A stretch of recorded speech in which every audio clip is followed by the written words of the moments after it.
Prescott. Nowhere to go here. He lost the football. And he's into the end zone. It's a fumble return and a Patriot touchdown. So many times tight games decided by one.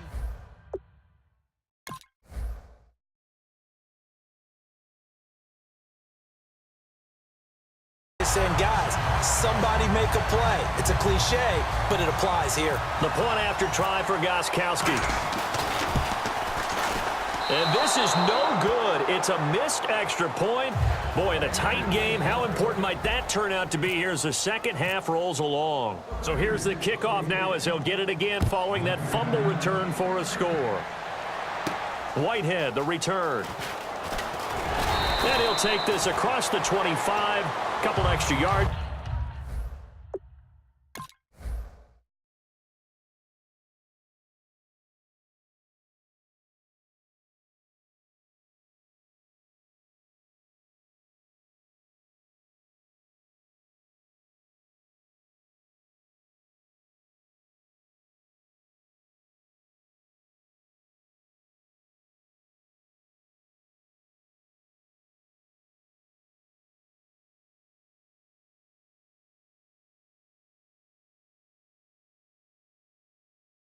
Up to the 27-yard line. And now Dallas gets set to take the field.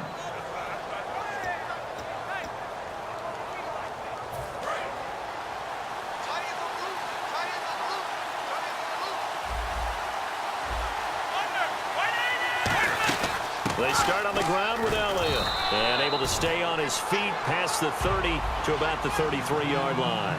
It's the Pro Bowler Jamie Collins that makes the stop. And that's exactly what you want on a first down run. Pick up 5 yards, bring up 2nd and 5. The defensive line, though, they've got to figure out a way to out-leverage the guys up front because the offensive line is winning at the point of attack. It looked like they had something there, but I think that he was thinking about running with the football before he actually hauled it in, and that led to a big drop. And the offense looks to pick up the first here on 3rd after that incompletion. 50. From the gun on 3rd down, Romo. And this is going to be incomplete. Dez Bryant, the intended receiver. Now 4th down. This has been a really nice day for the defense. They've made it so difficult to find open receivers because they're able to squeeze the passing lanes down. A lot of what they're doing is communicating. Receivers in one area, receivers in another area. They're almost what they call passing them off from one defender to the next, even in zone defenses, and making it very hard to find an open spot for the quarterback to deliver the ball. Now the Patriots gearing up to go now. And 3 interceptions in this game. And I would have to think, I wasn't a quarterback, but number 4 is kind of, oh, you're like, oh, man, I can't throw 4. No, and what's interesting is what do the coaches decide to do now? Having thrown 3, do you alter your offensive strategy? Do you take the ball out of his hands and maybe turn to the running game? Or do you have that supreme confidence that he's going to turn things around? We'll see what they do. Back now in Foxborough. We get set for the 4th quarter. Patriots have the lead. They also have the football.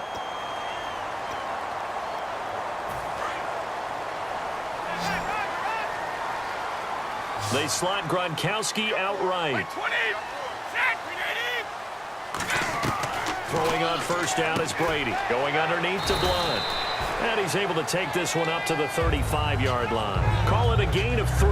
And it'll bring up a 2nd down. Completed pass play. Now let's see if they go back to the air or to the ground. Blunt, the lone running back. Now Brady looking middle. It's caught by Gronkowski. And able to break 1 tackle, but then quickly brought down. But a nice little gain. I know exactly what's going to be said about that play from the defensive perspective. What's that? That's why I tell all you guys we need more than 1 tackler to the ball. He broke the 1st tackle. Luckily enough, there were more people there to get him down. And this is caught. It's pulled in by Gronkowski. 9 yards on the play and a 1st down. Brandon, with the way things are going with Tom Brady finding Gronk as many times as he has in this game and the team is winning, you think at some point maybe even Brady will do the Gronk dance? Well, if he does that Gronk dance, Davis, that means you have to do that Gronk dance. Trust me, partner, no one wants to see me do the Gronk dance. Your wife? No one. Looking to speed things up here, going with some tempo. Now Brady again. Caught left side. Bennett. And he'll lose yardage here. Back at the 47. He went backwards 7 yards, setting up a tough third down. When you lose that kind of yardage on a pass play, you often expect it to be a sack. But that wasn't the case there. They completed the pass. Probably would have been better off just dropping the football and making an incompletion as opposed to catching it and losing that kind of yardage. They go play action for White. Now it's Brady. Over the middle, that's caught by Hogan. And he will have a first down as they get him to the ground at the 37. And that pickup of a first down, that's going to leave a mark because they really needed to stop them there, didn't they? Oh, so frustrating. Defensively, you're a play away from getting that football back here down late. Tough. Now they've got to find a way to create a turnover or takeaway. Otherwise, this one will probably get away from them. Give him 9 on the carry that time, and they're set up with a 2nd and 1. I know you're trying to wring every yard out of a run, but I think 9 yards there is ideal in this situation. Yeah, now next couple plays, you only need 1 yard. Keep that clock rolling with a lead here in the 4th. Yeah, what you're saying is maybe if it takes you 1 or 2 more runs to get the first down, that's extra time, extra plays. Really hurts the team on defense. On 2nd down, here's Brady. Over the middle, that's taken in by Gronkowski. It's a 10-yard pickup, and it moves the chains. You know, some teams use the running game just to bludgeon people. I think that Brady to Gronk does the exact same thing for them. Long, short, medium, they know how to connect. In ways that sort of revolutionized the quarterback-tight end relationship. They can go, as you've told me before, they go medium, they can go short, they go long. And the way that Gronk is used, he's not just a tight end. Oftentimes they'll put him on the backside of formations as a single wide receiver, and he runs routes exactly that way. And his throw's going to be incomplete. Gronkowski the intended target, and that'll bring up 2nd down. Today's NFL, these big guys are featured receivers. They move them all over the place to try and find good matchups, and they had one. They were just unable to complete the pass. Gronk, the tight end, in motion.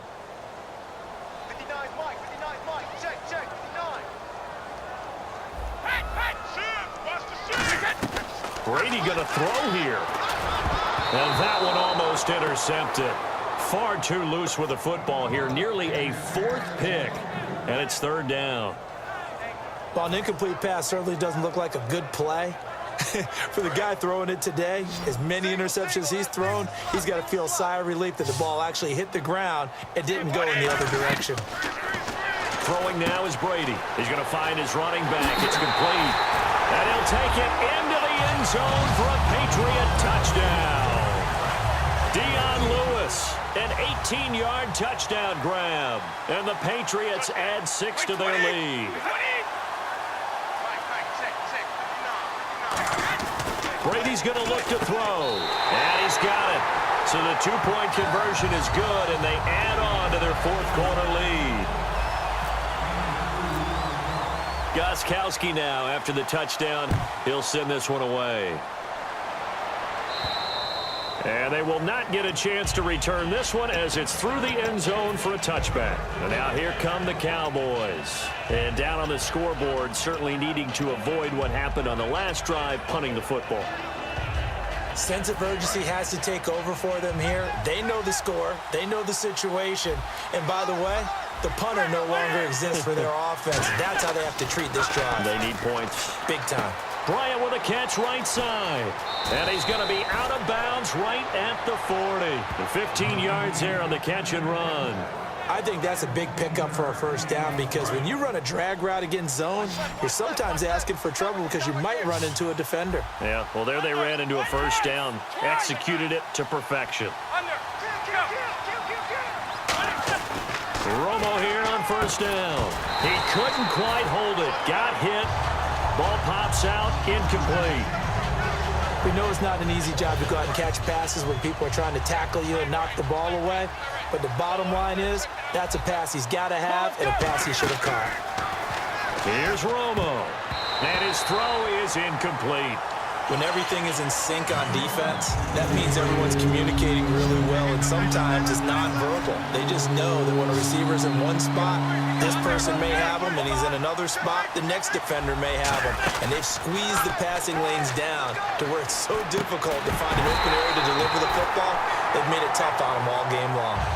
Looked like they had an opportunity for a big play across the middle, but he didn't have the concentration or the focus necessary and dropped it before he could haul it in.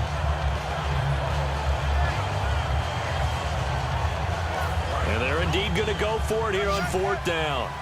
So trailing here in the last quarter. Let's see how this plays out. Desperation time for Romo on 4th down. They had to go for it with such little time remaining. And the Patriots take over. They're going to have terrific field position. Now the Patriots offense, they work their way back out onto the field. And that last drive, so effective in the passing game, resulting in the touchdown. Maybe not many people were focused on the trenches. There was good protection there. Excellent protection. So now defensively, you've almost got to get down to those starters blocks like you're a sprinter.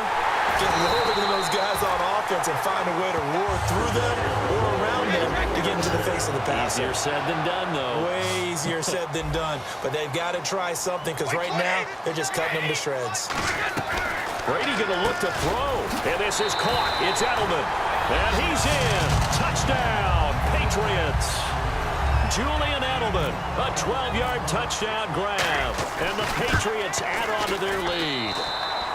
And they're able to up the lead by one more.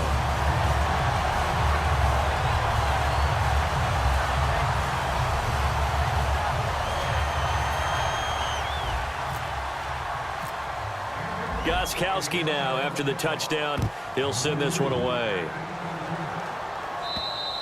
And this will be a touchback as that sails over the end line.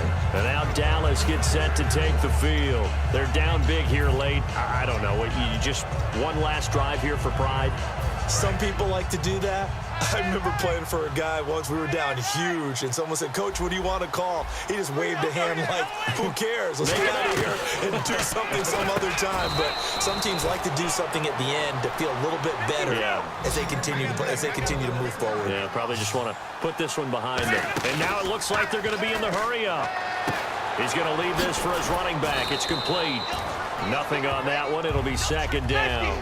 When a linebacker's able to sit at the second level and see things develop in front of him, as soon as he got a hint that the quarterback was checking it down, he just made a beeline directly for the receiver and ended up making the play. Drops it underneath. Elliott.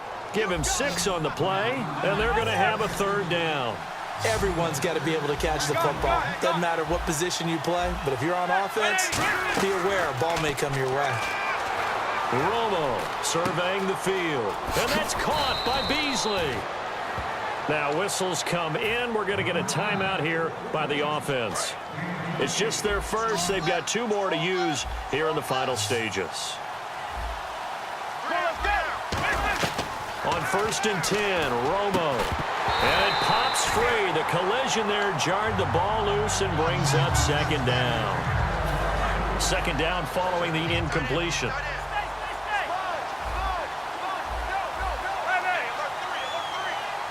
One man in the backfield, Elliott. Romo. And the hit jarred it loose. It's incomplete.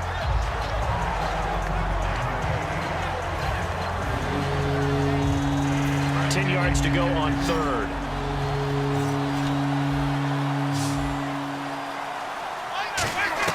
Throwing on 3rd down, Romo. This will be caught inside the 10. And he is into the end zone for a Cowboy touchdown. Cole Beasley, his 2nd touchdown of the afternoon. And the Cowboys get a bit closer. And the lead will be cut down to 14.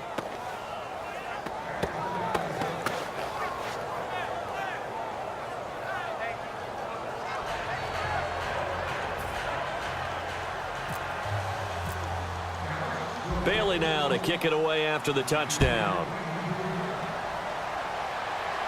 Danny Amendola on the return.